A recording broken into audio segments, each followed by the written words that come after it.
Good morning, good evening, good afternoon, wherever you are, whatever the time may be. Welcome back to another aggressively mediocre player's guide 2. This time, the Tombs of Amascut at entry-level mode, and for some reason my chair is sinking. Does anyone know if there's like a way to fix this? Because it keeps happening. Hopefully I don't just slowly sink over the course of the video. Hopefully the raid's not a complete sink as well, because yes, we are raiding. I am a raider now. That is a thing. This is the only raid I've actually done, but you know, I've done it a fair few times now. I can do it up to like level 130, 140 invocation-ish, which isn't too high, but neither are my stats. All my gear particularly. I mean, it's okay gear, but it's not, like, it's definitely not, you know. Look at this guy. Okay, maybe you can't, because my camera's not working, but yeah, like, I'm not Hitori Hanzo, you know what I mean? But first thing you want to do is come over here and hit this make party button. That's going to sign you up with a table for one. And we're going to do clear of invocation, so nothing special going on with this. I just want to teach the basic Tombs of Amascut. And if you haven't seen this series before, which is likely because I'm a new creator, this is basically where I, a very average player, aggressively mediocre as I sometimes call myself, if I can do this content, so can you, and that's what I'm here to show you. I'm just realising these are on the wrong way around. Okay, that makes the cable a lot less in the way. So yeah, in terms of gear setup here, I'm starting off with the melee gear equipped, but I don't bother bringing melee switch because like invent space is bad enough as it is. So we just wear the range gear, like Black D had legs are fine here instead of crystal. Keris partisan that you get from beneath Cursed Sands, which you need in order to do this raid. So yeah, make sure you bring that, Barrow's gloves, whatever boots you want. You know, I was wearing ancient D-high boots for a while before I got my rune boots, so you can go with them. There's better rings to bring here. This is the only actual decent ring I have, but if you've got a light bearer for some reason, or a brimstone, or switches even, maybe, like, yeah, there's better rings you can place, but default, like, this is fine. At the very worst, use an explorer's ring for +1 prayer. And then with the switches, we've got it's basically just going to be whatever your best gear is for each like setup. You do want to make sure you have these ruby bolts E, as well as a crossbow that can fire them, and you also want a quicker firing weapon. So if you don't have the buffer, then magic short bow eye and rune arrows or amethyst arrows is going to be your best bet. And oh, it doesn't even need to be high, but you can infuse it, there's no reason not to. And yeah, you're going to need those arrows as well as a switch with your bolts, because you do need both. Like, the ruby bolts are fantastic for some of the higher health bosses, but you need something faster firing as well for a lot of the content. And then got the Avers. Don't particularly need this with the buffer, but do need it with the RCB, so taking it anyway. Would need it if you're using the magic short bow as well, of course. But if you see me like not put this on sometimes when I swap to ranged, it's just because like all it's giving me is a +3 bonus at the end of the day, and you know, the buffer already slaps. And then yeah, the mage gear, we got an ancient staff. You need to be on the ancient spellbook. Hopefully you have access to blood barrage if you are 1 level away like me, and hopefully you also have access to an imbued heart, or at least smelling salts when we get in there. If not, whatever your highest level blood spell that you can use is, make sure you get that on the auto cast. And yeah, be careful if you brew in and stuff that you don't like fuck up that. Yeah. Anyway, I'm going way too in detail. Nothing else fancy going on for the mage gear here. I just have mystics because I'm a noob. If you have arims, take arims. Imbued cape. Anything that you can get percentage magic damage increase on, like the imbued god capes, is where you want to be. And then yeah, I take 5 prayer pots. I'm not going to need 5 prayer pots actually for this because it's entry level, but this is like what I take. These 5 pots ranged anti-poison and all the sharks is what I've been taking for like my 100 to 150 levels. So we'll just take this invent and probably have plenty spare, which isn't a bad thing because it means I can be more aggressive with the resource that I take on the inside. So, gonna pre-pot with everything.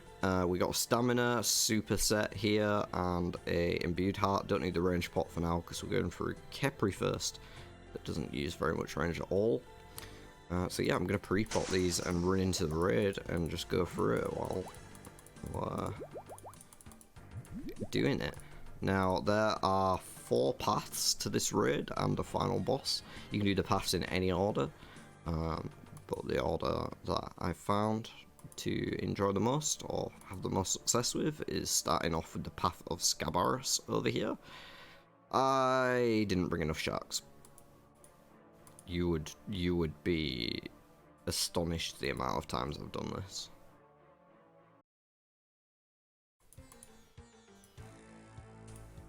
Take 2.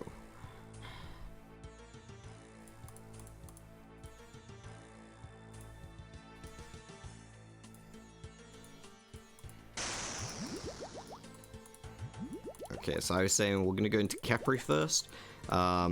There's 4 paths. Doesn't matter the order you do them. Each path has a puzzle room and a boss room. One of the puzzle rooms is basically a combat encounter, but yeah. Okay, back in. At least that didn't take too long. I hadn't gone too far into the room already. So yeah, we've got Khepri over here is the path of Scabarus. And her puzzle room is probably the most puzzly, to be honest. I fucking hate this one, but I'm gonna do it anyway because this one's more annoying. I'm just bad at this, so I'm going to need to focus. It's a simple memory game. 5 tiles light up, you step on them in the right order.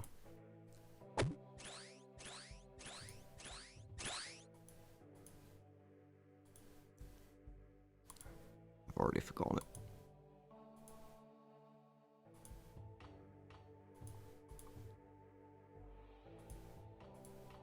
Oh yeah, and these little dweebs spawn. You can barrage them or whatever if you want to get a little bit of health back, but generally they're not going to bother you too much. Protect from range does work against them as well. And this one, honestly, no fucking clue, mate. Tells you a number. You open up your little Tombs of Amascut puzzle helper. You look up that number, and it's 34 is like this.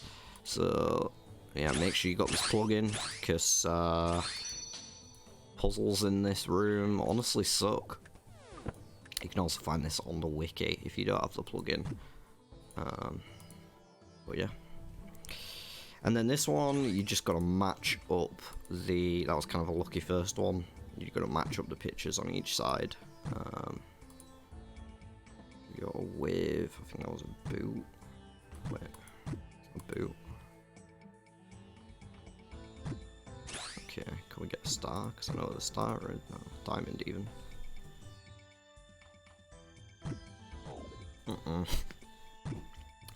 Just ignore the fact that I'm terrible at this, and we can all be happy. Now, Khepri is a pretty simple boss herself, once we get in there. It's all melee. Why do I feel like I've messed this up? Oh, okay. It's all melee, so you're just gonna have your cursed partisan on. You can actually start off with DDS specs. Not much point, it doesn't do a great deal, but there's nothing else to use it on, so there's no reason not to either. And yeah, we're gonna go in, start hitting her.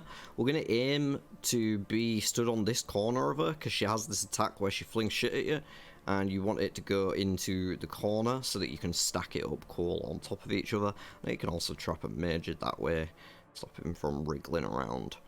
So yeah, we're just going to go into this. We get the piety on, don't need any protective prayer just for this very first bit. Just going to be dodging these fireballs. It's real simple. Get the specs off. And then when you see these flies around you, that means she's about to hit you with the shit. Move out of the way. Make sure you're not getting hit by those fireballs. Yeah, and the reason we want it in this corner is because the mage minion that spawns in one of our ad phases is always going to be in this corner. You'll see there's the spitting scarab here. Going to need the anti-poison for that one.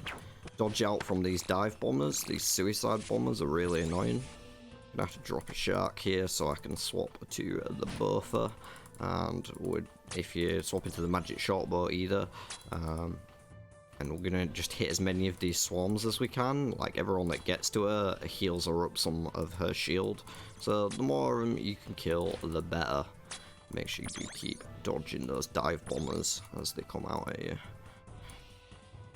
That is second phase. So this time we're gonna camp this corner. And by doing this, we will... There's going to be a mage and a soldier next time. That little minion that spawned there was ranged. The mage is going to spawn over here, and the soldier then is going to get trapped in this middle bit. And once these things burst, you're going to... Those shit balls that just appeared, that I should have dodged.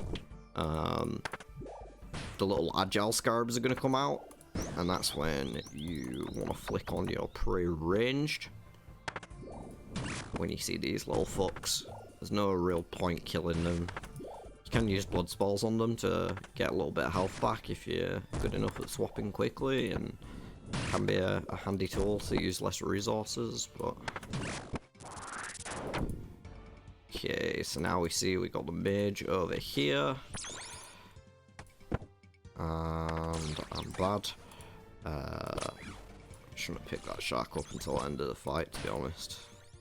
And then yeah, once you get the mage down as quick as possible, because if not, he has like a big burst heal, and it also damages you on, like, I'm pretty sure I've taken like a big slap before from the mage. And yeah, that's that phase. Now we're in the final bit of the fight. So we're keeping our prayer the same just for the rest of it now. She's going to alternate between this egg attack and the dung attack. So the next one will be a dung. And the reason we're camping right on this corner is because then if you're on a corner, you can actually stack the dung up on top of each other like this. And it lets you make it a lot better use of your space. It's not really going to be an issue here, because we're on entry level mode and it's easy, but if you have some like invocations on, things are getting a bit more intense, then you know, they can start to fill up, so learning how to stack, very valuable. Alright, first one down, not single resource used, well, prayer doses, but... So that's Khepri. Next we are gonna do Crondis, the big croc. And this room's a bit of a cunt, I'm not gonna lie. But you'll see I've got some horrible tile markers, which I'm still not quite sure if I can trust. You kind of have to exploit the run mechanics of the fact that you skip over a tile to get through these, which is why I have the very specific tiles marked, because you have to start on the right tile. That means that I skip this one, and then skip the next one. You basically never get hit by the traps, as long as you have the right starting point.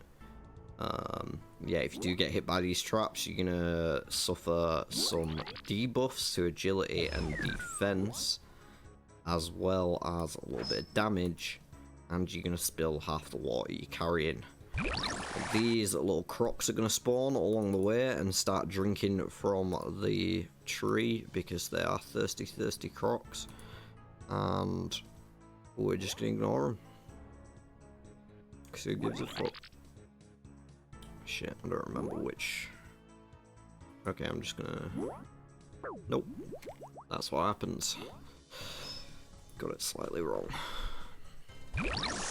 Alright, that's that room done. Fairly simple. Don't forget to pick your shark up if you dropped one like an idiot.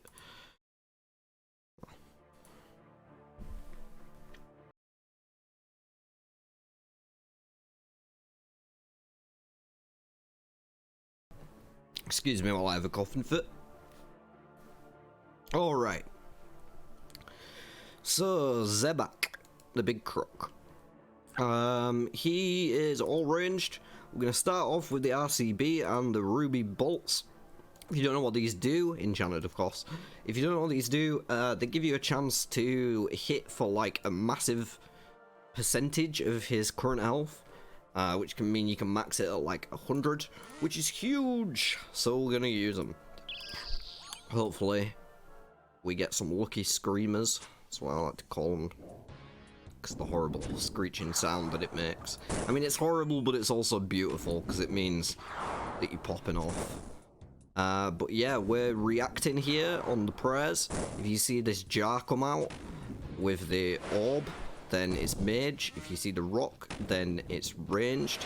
And in this room, you have basically until the thing hits you to react. So you don't have to be on the right prayer when it comes out of his mouth, just when it hits you. Do your best to dodge these puddles, of course. They're going to poison you, which is not good. And you don't want to get hit by the waves either. I don't know how I did that. I thought I was going to get hit by everything there. I'm not going to front to y'all. Like, I don't know what that was. But yeah. He's going to do 2 of those wave attacks, one from one side, one from the other, at quarter intervals of his health, and at half intervals he's going to do the other one where he's going to throw a bunch of poison out and a bunch of pots and then some rocks, and you have to clear the poison around the rocks so you can stand behind them. You'll see what I mean right now. So I'm running straight over to this jar so I can push it over. Probably could have gone to a closer one, but that's too soon. Nope. Oh, perfect. And then we just go stand behind this rock. Gives you 3 spaces of protection from his big scream that he's about to do. Make sure you're not messing up any of your prayers alongside, of course. And that's that bit done. Next one will be the waves coming from the sides again. Make sure you're staying on top of your prayer, not letting it slip. Here we got the side waves. Like to just break a couple of these jugs just in case I need more space to maneuver. And to be honest, this is... oh dear. Hold that thought. Not a single ruby bolt spec. Asking you shall receive, so that's what it sounds like, but it didn't do the max hit of 100 because his health's too low. So we are now going to swap to the buffer. And time to get these popped, I think. Taking a bit of damage here. It's a bit messy, I'm not going to lie. Eat one shark, make sure I've got enough health, but no real danger of taking damage for the rest of this fight now, so... hard bite is over. When you hear that noise, it means he's going to start attacking quicker. You just keep on him. Keep your prayer up. You just stand there and hit him with your magic shot, or your buffer. Whatever your quick, consistent range weapon is. You could even just swap the diamond bolts enchanted instead, but it is better to have a faster firing weapon for some of the other rooms. And that's it back. As in all rooms in this raid, try not to eat or use supplies when you're close to the end of the fight, unless you need to, because you get a full heal and full prayer restore at the end of each boss. Also, remember to drink your range potion before that fight starts, because I didn't. What a fucking waste. It's just, it's fully unused. Alright, so you see I just put this in the pot here. You can bank stuff with the pot. You don't need the range potion after this point, so you can get rid of that. To be honest, with the amount of supplies I've got here, I'm gonna go with power, because I don't need any food. And these smelling salts and liquid adrenaline are gonna be really nice. But if you're struggling, you can take chaos. These nectars are basically Saradomin brews, so lots of healing, and the tears are super restores, so prayer and counteract the brews. The smelling salts are going to give you a like plus 25 buff to basically all your combat stats for the next 8 minutes, and it refreshes every 15 or 20 seconds, so like you basically never need to care about your brews unless you're brewing really hard and using like autocast mage or something. So you definitely want basically 1 smelling salts per room is ideal, with 3 rooms left, so each one has 2 doses in it. Like if you get 2 smelling salts, you're basically in business, and if you can get 1 liquid adrenaline at least, then that's going to be real handy too. So yeah, I'm going to take the power here because I don't need any of this, and we don't need it. The ambrosia is basically like a full overheal and prayer restore and just cleanse everything. It's your safety button, and then these are like heal over time and prayer over time. We'll probably end up taking a life later if we need it, but I mean, to be honest, like I've barely been taking anything. So alright, once you've seen the helpful spirit, we are going to go into the path of Het next. I'm going to throw the mage gear on because that is what we're going to need at the start of the fight. Before that, however, we're going to grab our pickaxe. Now you want to store a rune pickaxe here. There's a little shelf, if I remember at the end. I will show the shelf outside the raid room where you can deposit your pickaxe. But you do need to pick that up. And then we are going to go into this mirror puzzle room. And I'm just going to have to drop 3 sharks for now, because there are 3 potential mirrors that you need to pick up to complete the puzzle. This one is gonna... There's only actually a few of these puzzles. It's fairly simple. You can't move all of the mirrors, only some of them. You take damage if you get hit by those shadows. That was just for demonstration purposes, of course. And yeah, you just gotta bounce the light to hit the other statue. It doesn't matter where you hit it. We're gonna hit it here because there's no further part to that. I'm not too worried about the damage here because we're gonna be on bloods at the start of the next fight, so we're all good there. Should be all good there. And just trying to get hit by the beam as well. And if we can make our way over here before it hits, that's perfect. So we can get on this on the very first tick. And yeah, you do this 2 or 3 times usually 3, but sometimes you get it in 2 if you've got a decent mining level. That helps, or the better pickaxe you use helps. Got it just above half there, so it's probably going to be 3 for me, unfortunately. And where are we going this time? Just down here, I think.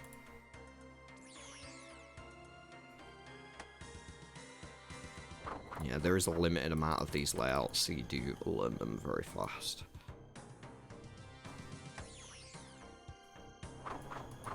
Mainly just an annoying room because of the amount of time it takes rather than actually being difficult. I am being very liberal with my damage here for just time purposes. Obviously, I know this isn't the most fun content to watch.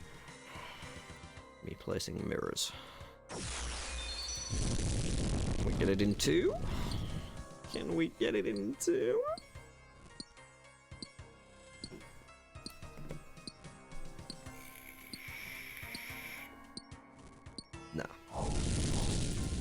Never look. This one looks like it's going to be going up top. I suppose you can use this as an opportunity to talk about the boss itself. Het is the room we are going into. I think the boss is actually called Akkha, though. Can I... Okay, I was worried that they was gonna like fuck with my sharks. I've never done that. Akkha uses all styles, and he prays against all styles at different points of the fight. So if you don't know what he's gonna do at each point, it can be very intimidating.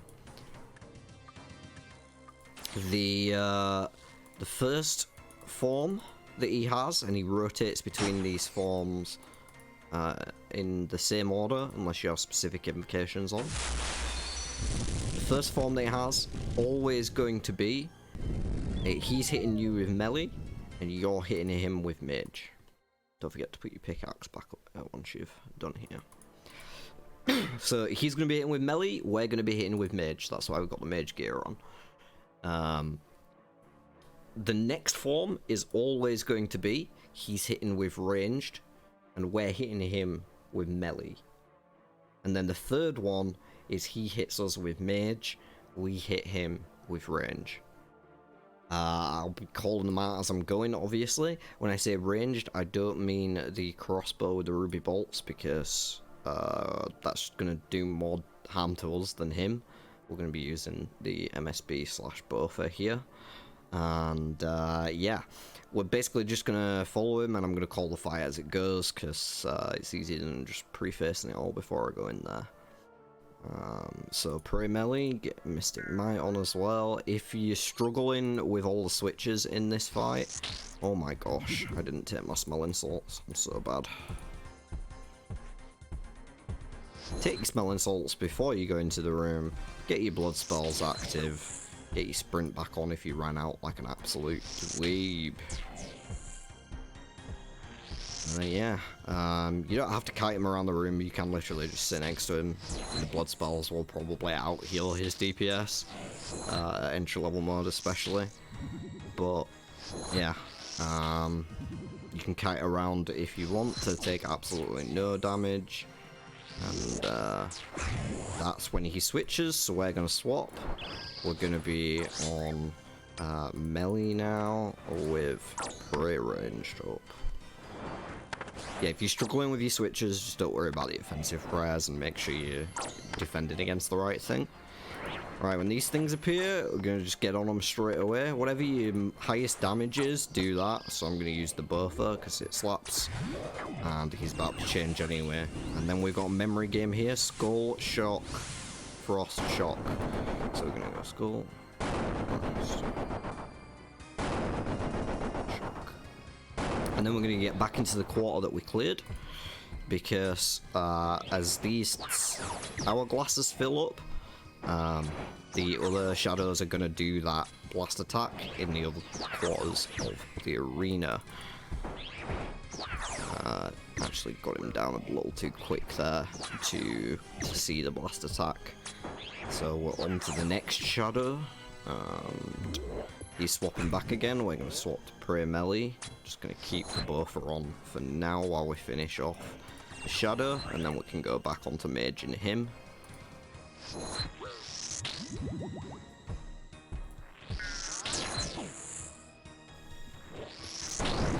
And yeah, we're going to do each quadrant once with the shadows, basically, as we get him down.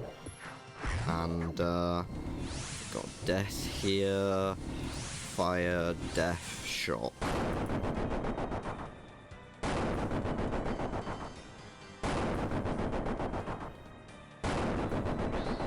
And then we're going to melee gear. So he's always praying against the two styles and hitting with another.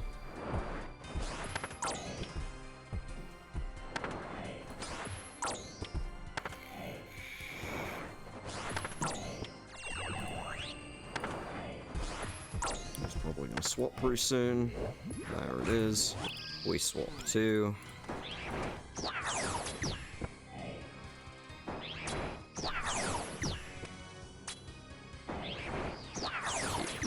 chest up.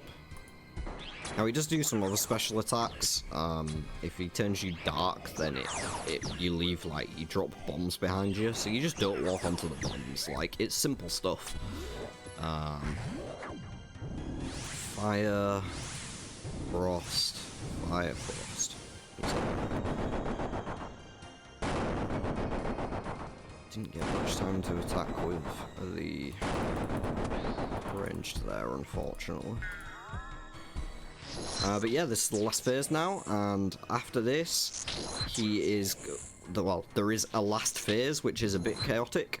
I'm hovering the supplies because I need to draw up my liquid adrenaline that I didn't take. An idiot. So I'm just hoping for a good, maybe this is the window. Yeah, there we go. Okay, and then we're gonna need to swap the prayers correctly and the gear correctly. If we can keep him in melee, actually, that's perfect, because it means we don't have to swap gear again, as this last phase that I'm talking about is going to be entirely melee. One hit. Nice. Okay, you don't need down anymore. Throw your redemption on, because he is going to start zooming around and all these orbs are going to come at you. I'm not going to waste too much time here because it gets more chaotic as it goes. Sip your liquid adrenaline. It will half your special attack energy costs. Allow you to use them twice as much. Try and maintain health. Like, you don't want to die by accident. But yeah, a couple specs gets it done in the entry mode. He moves around basically however many times I think it's like if you hit him 3 or 4 times he moves. But that's basically that section, and that was nice and quick and easy.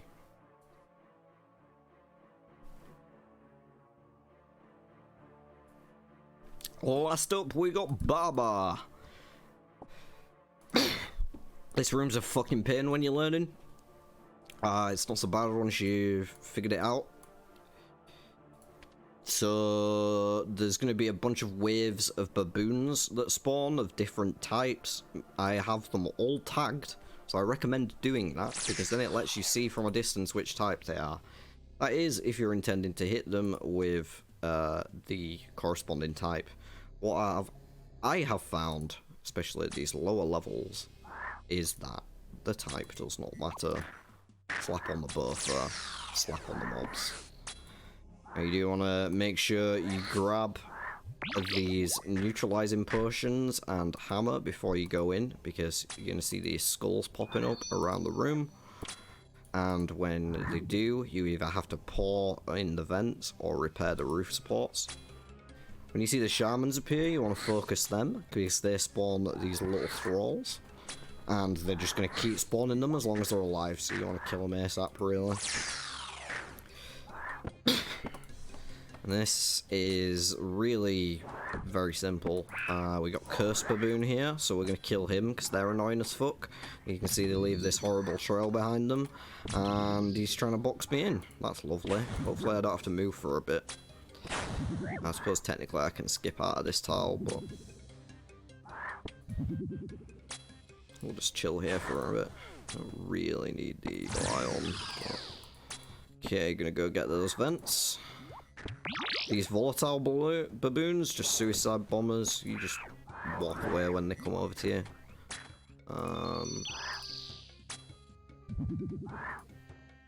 I'd say like Cursed, and then Shaman, then Mage is probably the priority. Try not to get venomed like an absolute idiot. It will kill you. Reliably. If there's one thing you can rely on, it is venom killing you. Make sure you get those things when they pop up as well. So I like to kill these cursed as soon as possible, because they're really, like, the venom is an absolute bitch. And just taking care of these shamans too. I don't mind letting these little ones stack up. They're not really going to do that much to you. So, no problems there for the most part. Do want to get to this in time. And the nice thing about letting these melee ones stack up as well, if you need to, you can throw on your prayer melee. Doing fine for supplies, so I'm not feeling like I need to conserve prayer right now. The nice thing with letting these stack up is that when you can switch to mage gear and full heal before the end of the fight. Sets you up for the boss room. I thought that might have been the last wave, but apparently it wasn't, so we are still going here. You can use these volatiles to like kill others as well. You saw there, I got 8 damage off on him from the volatile. Just helps you clear slightly more efficiently. Let's take a prayer off because I don't really need it at this point. I think this might be just these 4 little dweebs left.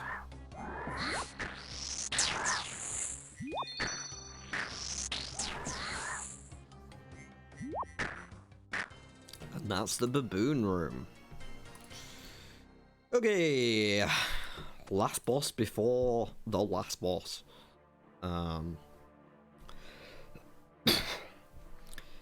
Baba, the big goat thing. It's all melee. You do need ranged at certain points during the fight. When he spawns his boulders, you'll obviously see that when I get to it. Let me just sort this invent out a little. Do I need liquid adrenaline? I don't need liquid adrenaline, but like, I don't need all of the liquid adrenaline, so I may as well use it. I'm just gonna do it at the start of the fight and dump my specs. But yeah, I wouldn't recommend, like, you don't need a liquid adrenaline here. I just have one that I don't really need this dose for anything. To be honest, I only need 1 more dose for the rest of the raid, but like, you know, I've got 3, so I'll use 1 here. I'm going to resalt because the last one ran out. Don't want to have to worry about that in the middle of the fight. We're going to get our melee gear on. We're going to start with that DDS spec, as I said. Would do this. I'd do this, the Dragon Dagger start either way. Just wouldn't usually drink the liquid adrenaline with it. And yeah, we're going to run up and hit Akkha. We're going to get our Piety and Pre-Melee on. And we're going to forget to do the liquid adrenaline before doing the first 2 specs and waste it. Oh wow, that was quick. So apparently I'm absolutely shredding, and he's already going to his boulder phase. When he does this, you want to switch to your ranged weapon and hit the one that is broken. Hopefully you can one-hit it with the buff that I can, without any buffs or anything. You might need 2 hits, but you do have time with an MSB to attack twice. So pray if you need to. Make sure your smelling salts are up, and just pepper these boulders and don't get pushed back. If you can get the odd shot in on Barbar as well while you're doing this, or you can even run up to the top. I'll try and show that next time. You can run up to the top and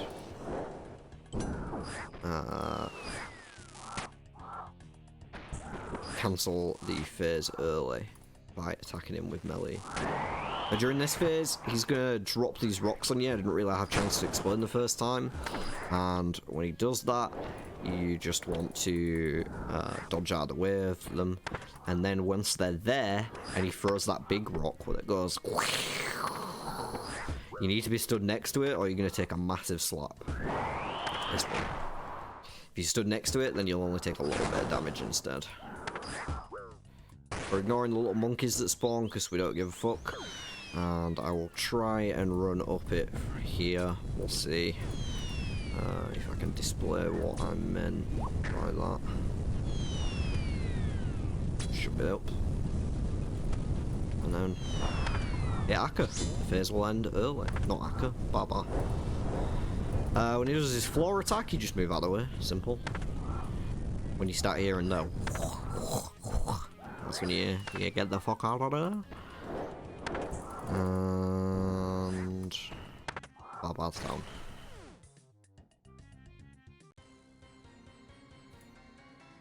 Almost there.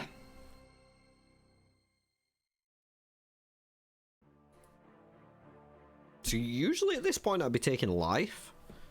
My supplies aren't actually that bad, but there's no reason, like, I don't need any salts or liquid adrenaline, so I may as well just take the life and save myself a few sharks and some prayer potion doses. Let me just double check. I've got fuck tons.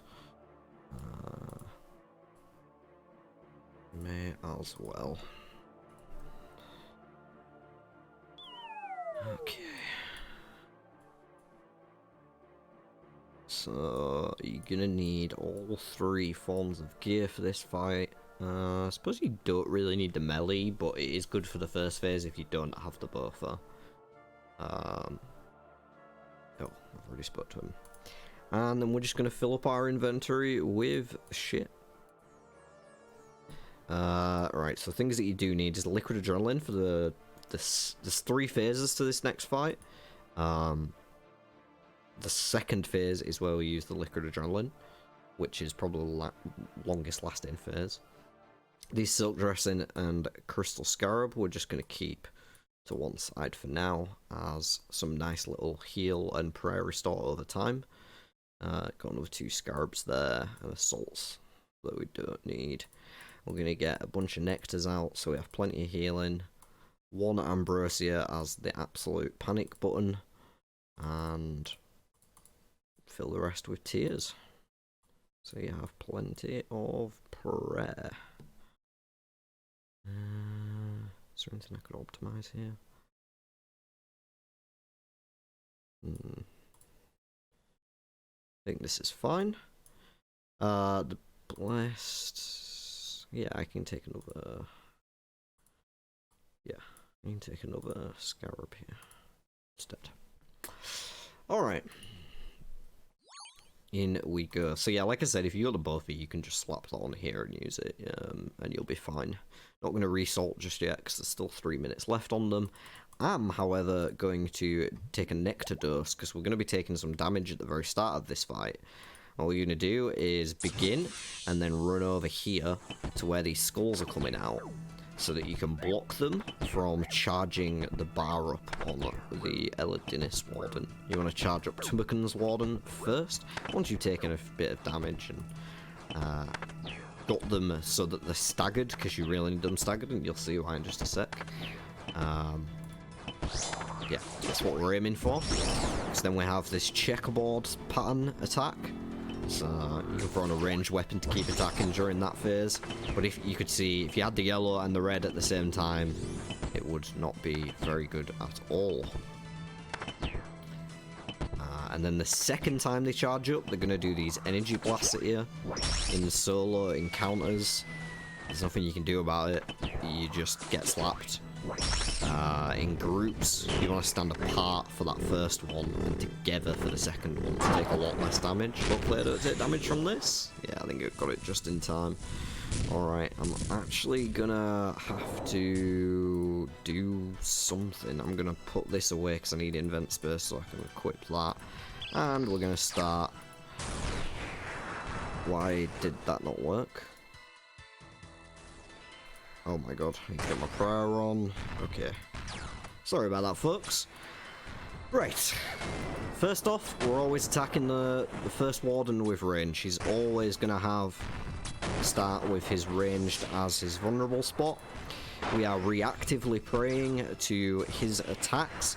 These skulls that come out, the red ones, or the blue ones, are mage, but the blue ones actually turn off your prayer before they hit you.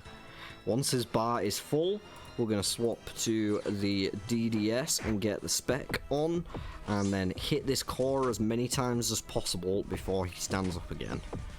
That was a very quick first phase, but... Okay, got a decent bit in there. Then he's going to stand up and we're going to be attacking him with Mage. Still reactively praying. Haven't actually seen the other attack yet. He's only attacked him in Mage so far. It's a bit weird. But there's the range one, that little skull that comes out that's like brownish. Do your best to dodge the shit in the arena. And when he throws out that longish one like he had just then, is when we have to move or he will trap us in place, which could be very problematic. Try not to get too close to him as well, keep your distance because he can melee you, and you never really know when it's coming.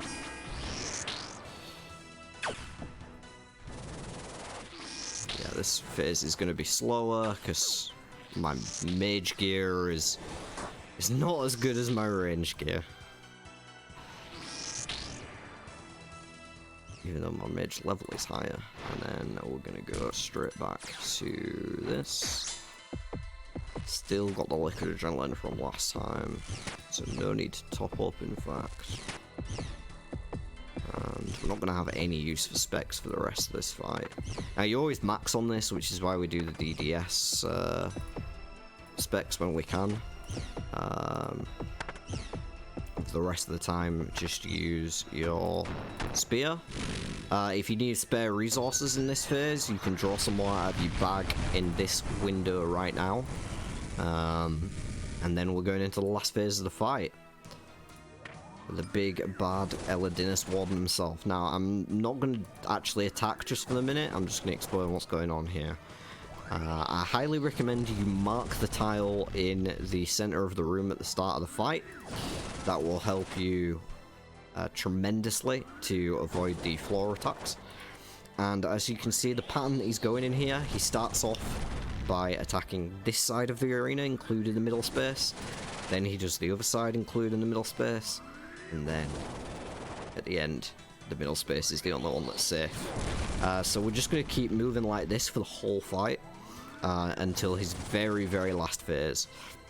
And while we're doing that, we're going to hit him with the RCB. Only the thing is, there's a melee phase at certain points, so do need access to Keris Partisan quickly and easily. But yeah, let's slap the Eagle Eye on and finish this sucker off. Actually, gonna re-salt as well, just to make sure those stay absolutely topped up if I take any brew doses.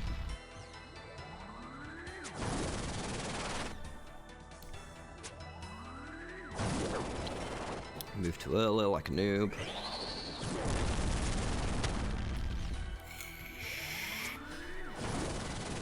Yeah, once it gets low enough, he's going to chuck some skulls out. That's when we're going to swap to the melee weapon and kill them all as quickly as possible. That will hit him for a big amount, and they are one tick, so if you're good enough... I'm not good enough. If you're good enough, you can kill them all one tick of each other, but... maybe next time. Always next time. And after the second skull phase, Akkha is going to spawn as a ghost over here and start throwing ranged attacks at you, so you're going to want to pray against that. And then after a little bit, he's going to smack the ground with his spear and swap to his mage attacks. So you just want to reactively pray, and he'll keep swapping back and forth between them every now and then. Whenever you feel like he hasn't hit me, that means he probably just switched. Because it can be hard to keep an eye on it while you've got the other shit going on. This is going fairly smooth so far. No screamers at all, but second skull phase, there is Akkha, our boy. Need to stop hitting them directly. There we go, that was a smooth one. Gliding like wrapping paper. The screamer as well, hits for an 89. I'm just going to swap to the buffer, to be honest, it'll probably be faster. And you saw he hit the ground there, that's when he swaps to his mage style. Got another skull phase here, and in this skull phase, Khepri spawns as well and starts bombing you. Not with shit this time, just with regular old fire. What you have to do, move off your tile every now and then, make sure you're keeping out of the way of that. You move around enough in this room anyway, that it's not so bad for the most part. You can kind of time it with the Warden attacks. There's one more skull phase now, and then we'll have the final little bit of his health bar before his final phase, which is where things get a little chaotic.